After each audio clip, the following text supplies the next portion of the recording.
Hello, everybody. Welcome to another episode of the Thriving Adoptees podcast. Today, I'm delighted to be joined by Danielle Gaudette. Like you must be like the third, fourth time, something, fourth time maybe, Danielle. Yeah, Yeah, I think so. yeah, I think it's the fourth. yeah, Yeah. yeah. So, listeners, if you haven't heard of Danielle before, she's an adoptee, and she is also an emotional healing and integration guide. And when I thought of who I'd love to interview me about, well, you can just have a chat, right? Probably just have a chat about what fundamental wholeness is all about. I thought Danielle's got to be one of those people, right? So she's got a great book. Shout out the name of your book, Danielle. Oh, it's called Healing Tree, an The Healing Tree. adopted story about hurting, healing, and letting the light shine Yeah. through. So, and it's remarkable in the sense that the first book is really about the first half is about the story, and then the second half is more about a healing, like taking listeners through a healing journey. How would you describe that? The Yeah, second half of the it's book. tools. Yeah, each chapter in the second part is like tools that I use to help me on my own emotional healing journey. And I'm kind of sharing the principles, some stories, my own experiences, and I give a little, like, if they want to try it at the Yeah, end. yeah. Yeah. Hmm. So it's much more than a memoir. It's yeah, it's inspirational stuff. Thank you. So we're going to talk about fundamental wholeness. Yes, I'm excited. Yeah. Ask me a question. Kick off or Well, first I just want to ask you about this because you mentioned this phrase to me. You were talking about non-religious spirituality, and you said I'm calling this what you are focused on, fundamental wholeness. yeah. So I want to hear what that is. So fundamental wholeness is essentially my philosophy, right? Okay. It's my perspective. It's my way. It's my paradigm, right? Hmm. So it's how I see us. So Nancy Verrier describes us as primarily wounded. Mm. Uh, that's her perspective. That's her paradigm. That's her view of adoptees. My view of adoptees is that we are fundamentally whole. Mm. And what I mean by that is that underneath our trauma, Hmm. there is a part of us that our essence Hmm. is whole, it's intact, Hmm. it's not being damaged. Hmm. Trauma has hidden who we are. It hasn't harmed who we are. Hmm. Hmm. So it's spiritual Hmm. because it talks about identity. Hmm. Our psychology is not identity. Hmm. S- Hmm. Spirituality is spirit is identity. Right. You're talking about who our essence, at our Our essence, essence, yeah. So fundamentally whole. essence, spirit, consciousness, Mm, awareness, chi, mm, God. These are all synonyms for mm, who we truly are. So mm, mm-hmm, our essence. mm-hmm, So I'm saying I'm distinguishing between our psychology and our essence. And mm, I'm saying we are not our psychology. mm-hmm, We are not our trauma. We are essence hidden mm-hmm, by mm-hmm, hidden by trauma. Sometimes, sometimes not. mm-hmm, So it's a mm-hmm, veil. It's like a veil. mm-hmm. Right, It's right, like a cloud veils the sky. Like right. a storm veils the sky, right? Like so trauma is like a storm is a metaphor for trauma. We've got Mm-hmm. grief, Mm-hmm. the rain of grief. Mm, We've got the thunder of anger, mm, and we've got the lightning forks of fear and terror mm, and insecurity. mm-hmm. The storm hides the sky, it doesn't Mm, harm the sky. right, The sky isn't afraid of the storm. right, right. And as we deepen, as we see our fundamental wholeness deeper and deeper and deeper, we're less scared when we're triggered. We're triggered less, and Yeah. we're triggered less, and the triggerings are quieter, right? The explosion from the Mm, trigger mm-hmm, mm-hmm. is quieter because because the sky knows that the storm can't do it any Right. damage. This too shall pass. The storm will go, and when the storm's gone, we're untouched, Mm-hmm, but we're mm-hmm, visible. mm-hmm, mm-hmm. Yeah, I couldn't agree with you more. 100% on the same page with you about that. I'm curious. Well, first, I'm curious.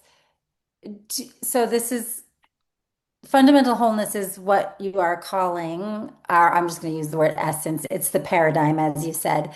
Is there a pathway that you present to it for people to feel that, to meet with their fundamental wholeness?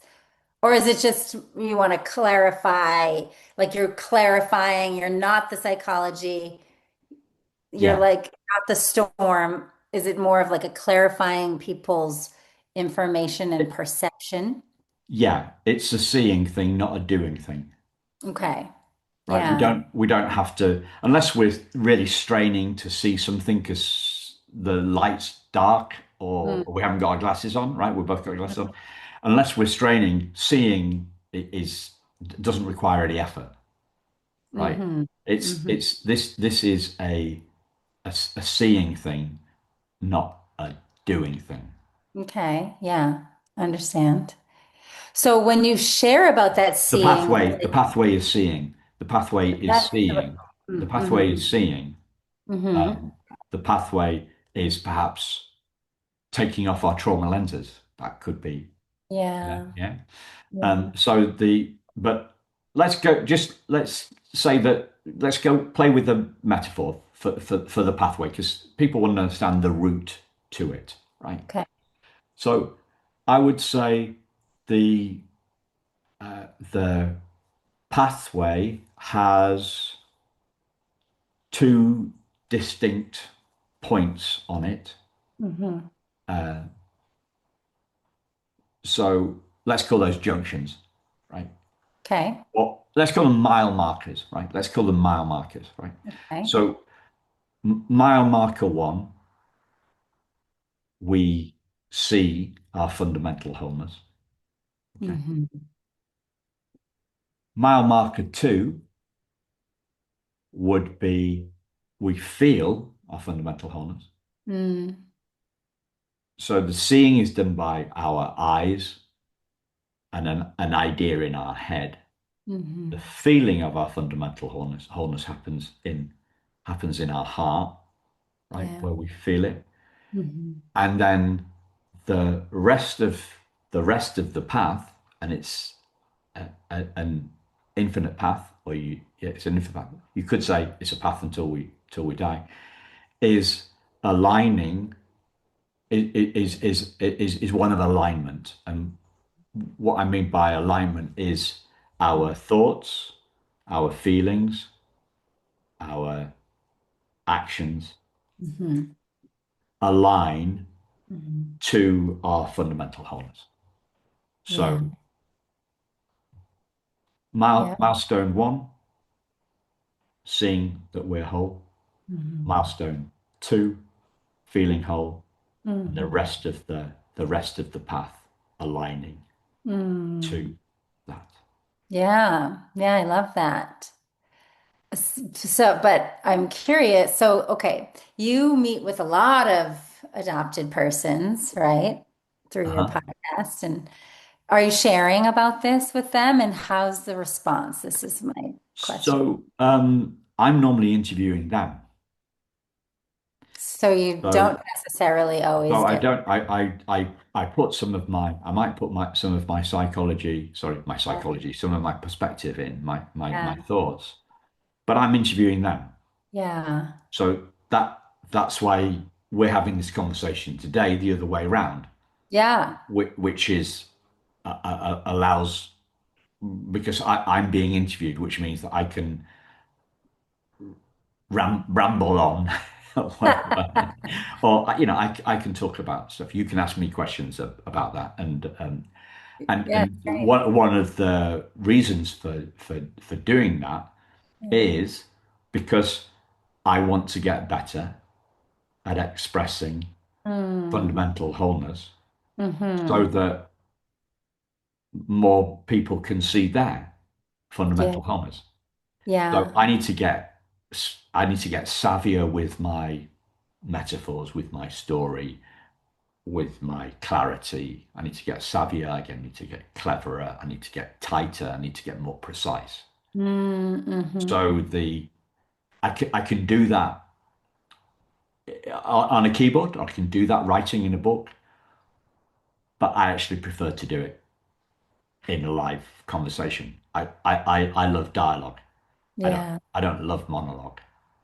yeah, yeah, And indeed. I don't particularly. I'd far rather talk than write. Mm-hmm. Mm-hmm.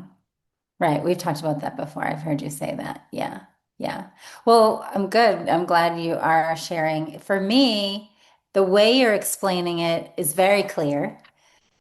But that could be because I've been on an extremely long journey with my Yeah, fundamental wholeness, with it, towards it, in these mile markers, especially I would say uh, a deep desire and moving towards feeling to alignment is kind of an ongoing process for me. But I'm curious, I feel like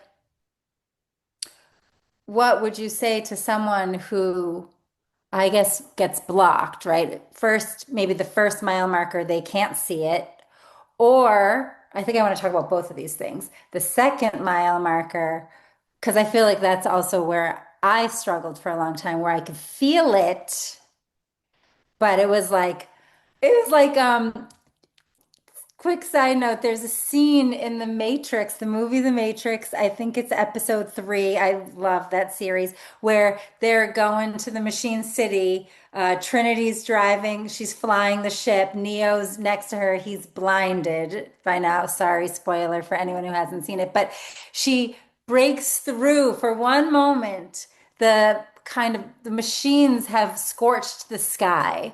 So she breaks through that for one moment and she sees the real true sun, not the matrix sun, but the real honest sun. And it's like, oh, it's like an enlightenment moment for her. So back to this point, for me, the feeling part was a little bit like that, and then back into the storm, back into the scorched sky. So for people, and then we're talking here about adoptees, that's the theme really, who can't see A, see it, and then B, can't feel it. So have a hard time even moving to the third mile marker. What do you say? What is your advice? What is your so suggestions? my suggestion is to to to to to research different teachers, to find different teachers. Mm, Yeah. hmm. So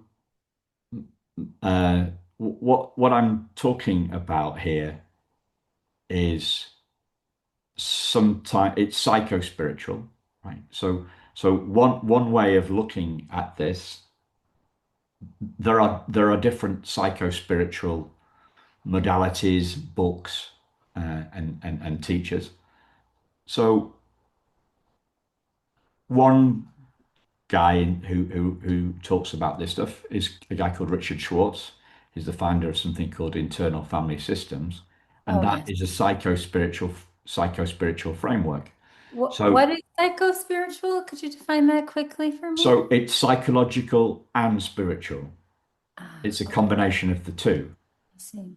Okay. So, and you could also have like psycho, spiritual, physical, right? So physical would be the somatic stuff, right? When we're Mm, looking at the body. And I know that's a big part of your, yes. that's been a big in your journey, right?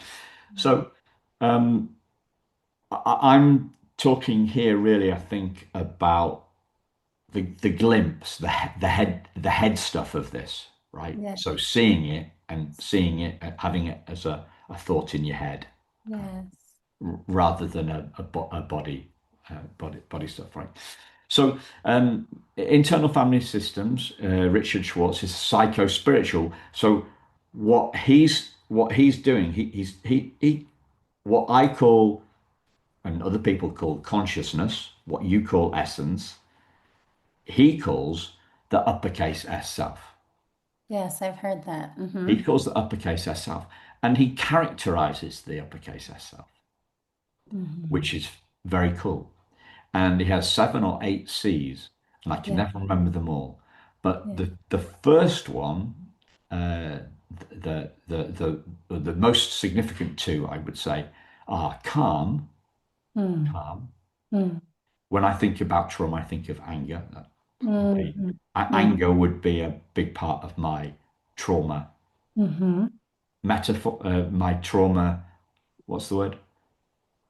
My trauma experience would, I would say, anger. It would be a strong one, right? mm, Um, So calm, opposite, mm. calm and anger, kind of opposites, and connectedness, Yeah. connection, Mhm, which is very significant for us. So what that means in a an adoptee perspective, right? And also with an adoptive parent um, mhm, context as well, I would say, is like adoptees feel a relief in connecting with other adoptees. mm, mhm, So that they feel connected. Okay, mm, they're connected. And some of that feel, so that it's a shared experience. So mm, that's the great part of it. That and we make new connections. We make new friends, right? So if I never started this podcast, then you and I would never have met, right? So mhm. um, and there's that. So great to make new connections, but there's also it depends who we're hanging around with, right? And where they are on their healing journey, should we say? So and we can trauma dump, we can trauma bond, and trauma bonding keeps Mhm. us stuck to our trauma, Yeah, which is thinking that we're the storm, right. not the sky. So there's an adoptee on social media. This person is also an adopted parent. And what I saw a quote from her on LinkedIn: I am trauma. Oh, I am trauma. So she is identified with yeah, her trauma. yeah. And and so that's not even stuck. That's just one. Two things can be stuck together. But she's saying, I am trauma. Mm, There's a singularity there. mm, There's no right. separation between who she is and trauma. She's saying trauma defines me, trauma confines me, trauma identifies me, trauma, so right. So that's one of the things that can keep us from seeing our wholeness is the people that we're listening to. Yeah, I see. I see. Yeah, Simon's talking shit. You I know, see. Yeah, they I could understand. say that, right? Yeah. I've been called toxically positive, right? Okay, so let's talk about that. Toxic positivity. What do you well, how do you define that? How is what you're talking about Um, from that? so toxic positivity. Well, I'm just focused on our fundamental wholeness, not our trauma. Hmm. And some people find that toxically positive because they would be that they think that I'm denying the trauma. Perhaps I don't know. I have to ask what's going on. I can't. I can kind of try and guess what's going on for them, and I'm guessing they think I'm denying the trauma. Well, I'm not denying the trauma for one from 1 minute. I'm just denying the fact that we are our trauma. Right. I'm saying we are fundamentally whole Yeah. underneath our trauma. So I'm Right. not. I'm if I was going to be toxically positive, I wouldn't mention the word trauma at all, would I? I would just say, well, we're fundamentally whole. End of. That's it. Goodbye. Hope you Right. see it soon. Right. Right. Thank you. Adios. I'm off. No, right? Right. I'm just saying I'm not denying our trauma, denying our trauma. I'm just denying that our trauma is who we are.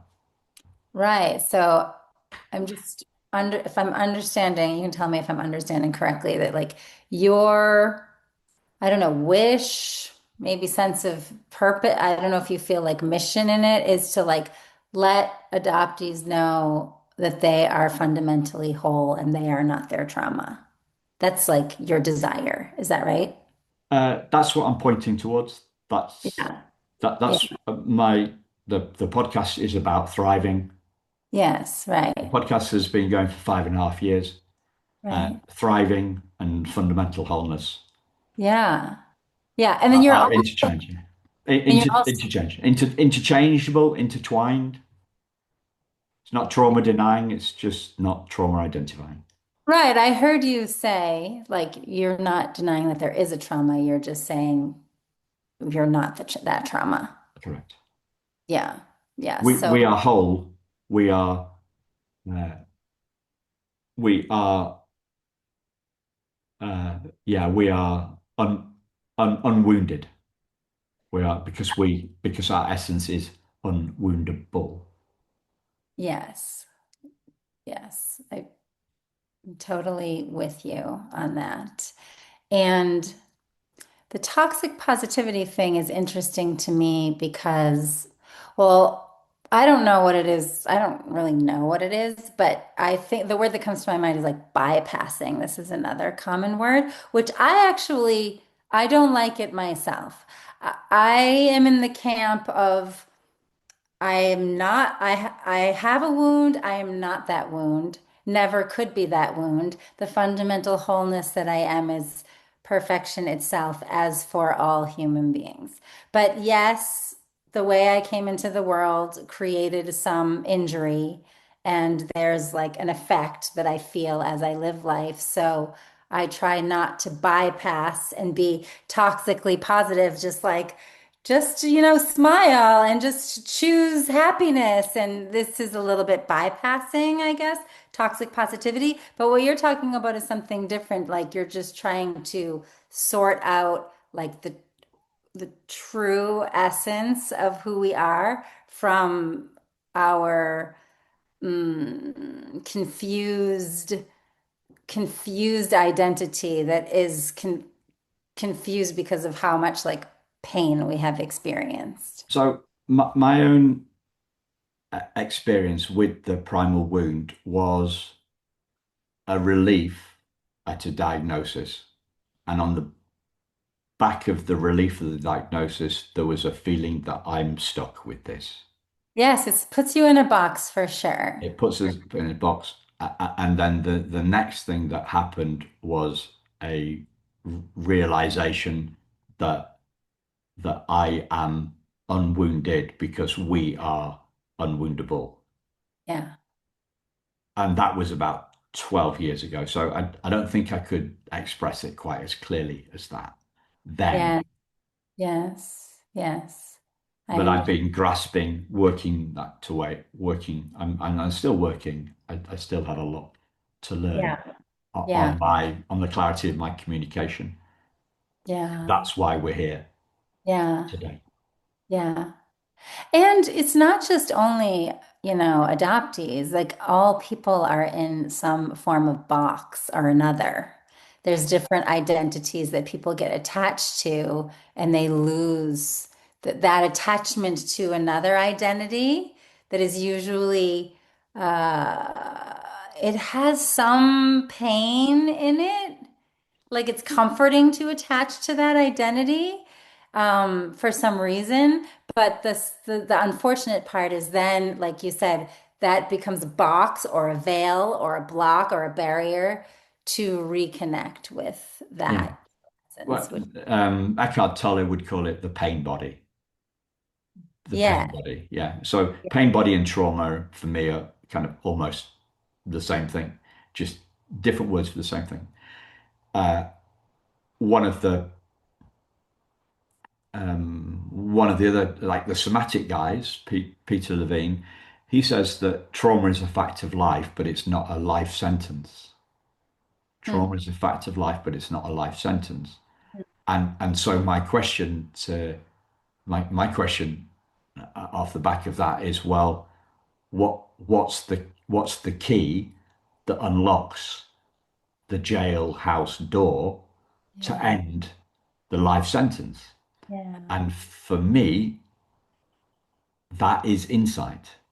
It's insights that, Yeah. I, and I don't find a lot of people being really clear Hmm. and really brief and really succinct in that. So if you ask somebody, what does healing mean to you, then we you know like and me too, right? I would just start, before I got to where I am, I would say, yeah, well, I would just yabber on, right? But I would say, so, well, healing is a process. The step one is seeing that we're whole. Step two is feeling whole, and the rest of the journey is aligning our thoughts, feelings, and actions to that felt sense of wholeness, right? Yes. So Yeah. what what stops us having insights, I believe, is the waffle that there is in this space, the lack of clarity and succinctness. That to me is not very good pointing. I'm trying to point to things. I'm trying to point. I'm using sentences as pointers. Mm. I'm trying to be very brief, trying to be very clear, very concise. So And we talked about IFS as if people want to see their fundamental wholeness, one way you can do that is looking at Richard Schwartz and his IFS. That's one teacher. And my own favorite teacher is a Brit guy called Rupert Spira, who I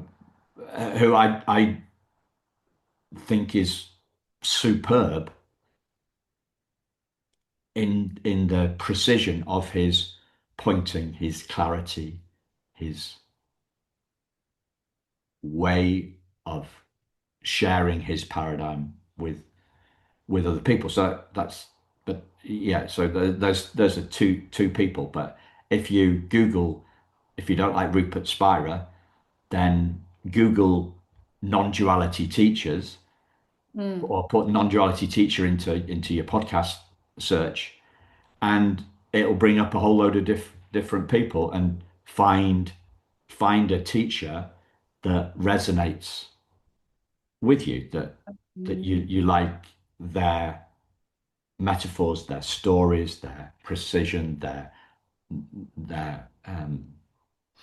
their inclusion of psychology, or whatever that is. Find a teacher that resonates with you, that helps you, and experiment till you see what those teachers are trying to point to. Yeah. Yeah, that's good advice. I think it's all about awakening they have to kind of awaken the sense of it. They have to feeling it is like is sensing it. So back to just kind of loop around and close the toxic positivity story. I just want to say I think it gets super tricky when people haven't sensed what you're talking about, whether that's even an intellectual sense or a feeling sense or a deep knowing sense, and they haven't sensed it, then the whole story, like a response to like, oh, that's toxically positive, they're going to It's going to come respond again. to your fundamental wholeness with their trauma. Okay. So yeah, I agree. And I also think that everybody has experienced a split second of calm in Mm, their life mm, okay. at some point. Mm, We're not angry all the time. We're not insecure all the time. We're not scared all the time. There mm, are moments there mm, are moments. So it might be when uh, a painting takes our breath away, or it might be a moment when a mountain takes our breath away, or mm, it might be in a moment when we snuggle our child, or it might be a moment when we pat our dog. Like we've all had an experience of calm at I see. some point. Hmm. Well, that's the taste of our Yeah, fundamental wholeness, right? yeah. And I use the word taste very intentionally because t taste is visceral. Hmm. Hmm. It's not intellectual. Right. It's an experience, right? So we've got theories and we've got experiences, or we've got theories and we've got felt understandings. Hmm. Experience. We've all had Hmm. a, a moment of calm in our life, and Hmm. that's the taste of our fundamental wholeness. Hmm. And it's often at the end of seeking, right? So Hmm. I interviewed somebody else for the podcast just before we came on, and that ran late, right? He was talking about uh, he was talking about the end of seeking. So I read the primal wound, and I felt relief at the diagnosis. That's how I expressed it to him. And he said that that relief wasn't caused by the book. That relief was the end of your seeking. I see. So the end of seeking. Mm. Seeking for some kind of answer. Oh, anything, right? So my own stuff, my own life, right? I thought that I spent 10 years shit scared about business, Mm. thinking that if I had a good year in business, I would be happy. Mm. And I was briefly when it eventually happened. Mm. But then the feeling of relief stopped. The Mhm. relief was short lived. Right. And then the worrying came back in, the Mhm. worrying about the future of the business Hmm. came back in. But there was a relief. But that, so sometimes with, you've told me a little bit about your reunion story. It's been great, and there's been ups and downs. So a lot of us adoptees think that believe that the reunion is going to be the happy Right. ending, Right. and we're going to be happy ever after. Right. But that's not the truth. But we're looking for happiness in another person. Right. We're looking external when we Right. know that feelings are an inside job, but we're conditioned by society, by our parents, by, like, we're conditioned to think that the the world determines our happiness, right? So we've got these phrases. I don't know if you have it. Do you have miserable weather in the States? We have miserable weather here in the UK. Uh-huh. Uh-huh. We have miserable weather here in the UK. So the Uh-huh. idea is Mm, that weather causes misery. Now, mm. have you ever been happy in the rain? I have. Yeah. Have you ever been sad in the rain? Probably as Yeah. well. So there's not a causal relationship between the That's weather right. and That's right. our feelings, right? But we forget that all the time, right? You know, we Yes. forget that all the time. Anyway, Yeah, I yeah. digress. What you're talking about is the inner journey, which so many people have a hard time taking, and especially when they're stuck on but this thing, this because like a blame, right? Because of this thing, I cannot feel peaceful or so. Anyway, that's like I feel like another whole conversation. That's a lot Yeah. of the work that I do, but I just want to say I want to make sure to recognize what I liked what you said when you said I feel like you're just simply inviting people to lean into those little moments. I have a friend who calls them glimmers in life, where you felt that calm or that Yeah. joy or that heart, oh, like Yeah. seeing a baby or just, looking at the trees or the river, right? And Yeah. then leaning into that, like you felt that, so you know that. So that's getting closer to your fundamental wholeness. It's the moments when our thoughts drop away. Mm, right. Um, yeah. I mean, you call it glimmer. I think when when I'm doing a training, I kind of break down. I gave you 3 points. Milestone one, see your wholeness. Milestone two, feel your wholeness. The rest of the journey, aligning to it. I break that down, and I use the word glimpse. Right. So Mm, we have a glimpse of our wholeness, yeah. glimpse of our wholeness, Any little glimpse. and then something comes in. Then Yeah. the anger comes back, right, or the frustration comes back, and Mm, so it ends the glimpse. Uh, mm, but hmm. we have tasted. That's like we have all tasted moments of calm, Yeah.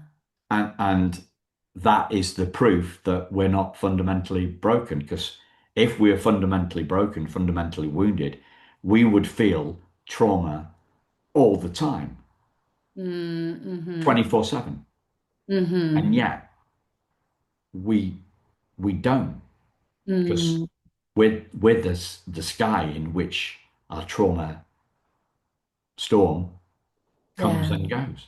Yeah. Yeah. Yeah, it's good to give those people those reminders because sometimes people just can't even catch it. Like fundamental wholeness, like what is that? So it's great that you're giving people those examples and then they have something to relate to that gives hope and like, okay, that's the direction. Yeah, yeah. Yeah, Feels like a good place to bring it in, Danielle. sounds good. It was great to hear more Yeah. about it. Thank you so much for sharing with me. Thank you. Yeah. Thank you. Um, I I want to Garrett, the guy that I interviewed just before we got on, he said, "Don't believe me, right? Look in your own experience. Look to your own experience." And I thought that that was such great advice, right? And I think I probably should have mentioned that earlier at the top of the show. So it's just look for your experience, but I think that what I would encourage people to hang on to, or a question to ask themselves, right? Have Yeah. I ever had a moment's peace? Yeah. Yeah. Because in all likelihood they have, right? And to link that in, my favorite teacher, Rupert Spira, says, uh, peace and happiness are the nature of our being. Yes. Hmm. Hmm. Yeah. Thanks, Danielle. Thank you, Simon. Good Thanks, luck. listeners. Everything. Yeah. Take care. Bye bye.